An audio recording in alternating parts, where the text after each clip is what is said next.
Let's join our Asiaone Pakistan Bureau Chief in Islamabad. Joining us now, Anas Malik. Anas, what's the latest that you have for us there?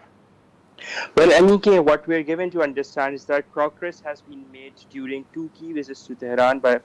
Firstly, by the Pakistani Army Chief of Defense Forces, Field Marshal Asim Munir, and the last one being that of the Omani Foreign Minister, Badr al-Busaidi, that might have just first opened potentially working or workable pathways towards the de-escalation in Gulf, since the breakdown of the arms ties secured through the Islamabad Memorandum of Understanding.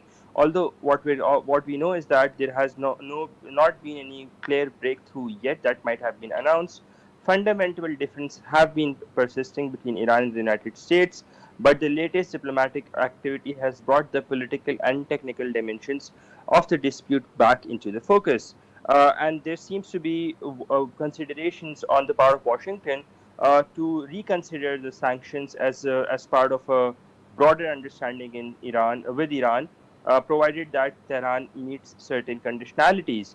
Now, what we're given to understand is that very recent visits, and just to give you a big timeline of the events, in the past 1 week there have been a marathon of contacts between the Pakistani side and the Iranian side, and the Pakistani side and the American side as well.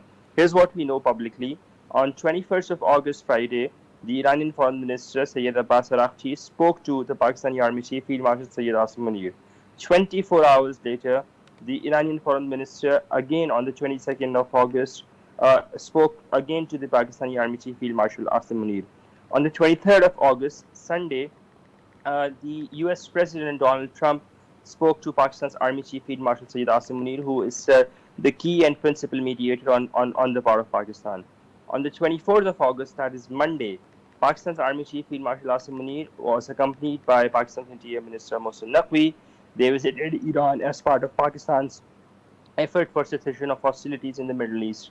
And now on the 25th of August, last night, is when Pakistan's Army Chief once again spoke to Iran's Foreign Minister. Pakistan's Interior Minister Mohsin Naqvi met the US Charge Day in Islamabad as well. So it gives you a sense of how closely and how much the momentum has been building up, how closely has the coordination and contacts been. Pakistan continues to exchange messages, and what we're given to understand by people who are directly involved in the negotiations process is that as a consequence of these contacts and these visits by the Pakistani side, the first step could potentially be that a ceasefire that has been agreed is to be formally announced in the coming days, which will also coincide with the reopening of the Strait of Hormuz, which will be followed by negotiations at principal level.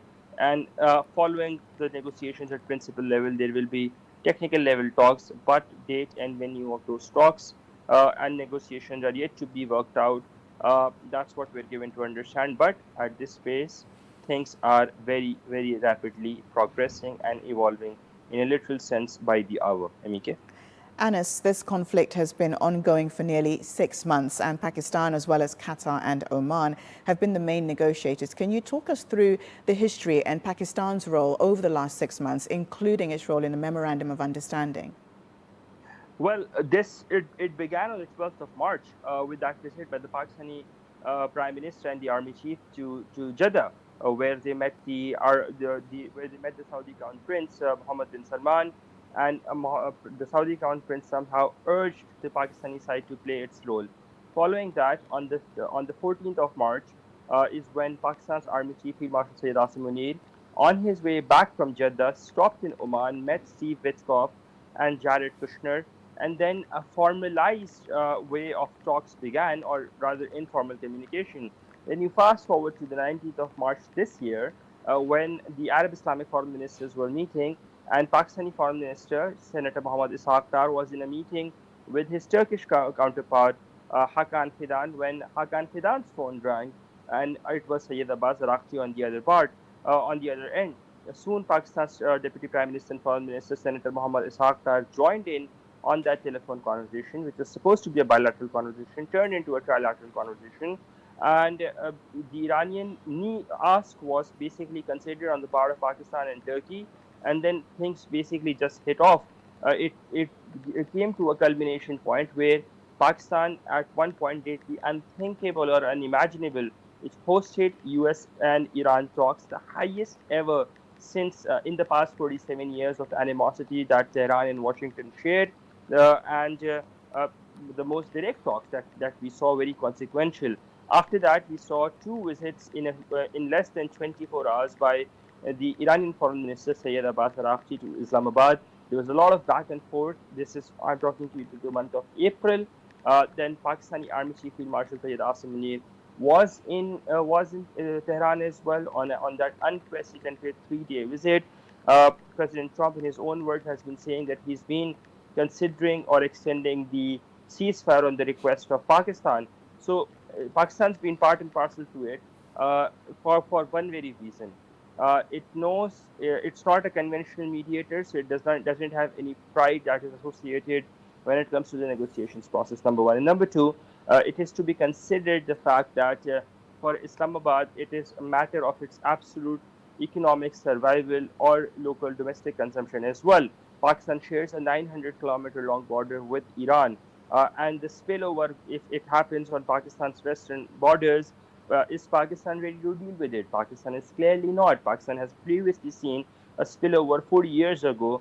The effects of, or rather the after effects of it, it is still reaping to date. So in that context, Islamabad is just trying to secure its borders, its people, to stabilize its economy, and of course to bring down the level of the levels of inflation that have been as a consequence of this war that has been raging in the Middle East, and that is why Islamabad continues to be the only and principal mediator, as per the Iranian Foreign Ministry, that continues to exchange messages even now.